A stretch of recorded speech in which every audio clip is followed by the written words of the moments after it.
Hi, this is Steve Davis over at Total Wealth Academy, and this is Misconception Monday. One of the big misconceptions that people have about real estate investing is that it's time intensive. It consumes massive amounts of time. It's hard to do when you're working a job and you have kids. First thing you have to understand is everybody has a job and kids, so you're not alone in your challenges. But this is a misconception that I had. I was working, before I started investing in real estate, about 70 hours a week.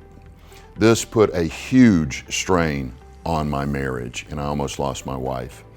When I began investing in real estate, I had the fear that if I took on a bunch of rent property, it would consume a massive amount of time and I'd be right back in the same boat, risking my marriage.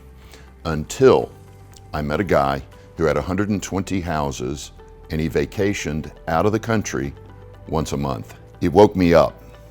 So I started asking him, how in the world does he do that? How does he manage 120 plus houses and still able to vacation a week or two every single month?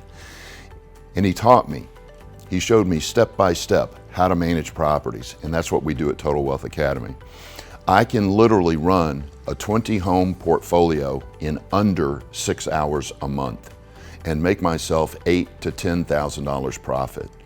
If you want more than that, go to 40. Now you're at 10, 12 hours a month and you're making $16,000 to $20,000 a month. No, real estate does not consume massive amounts of time. It is one of the best side hustles out there. In fact, it accounts for 70% of the millionaires in the United States. Don't be afraid of the time investing in real estate is going to consume. You can do it even with a job and even with kids. That's Misconception Monday. Thanks for watching.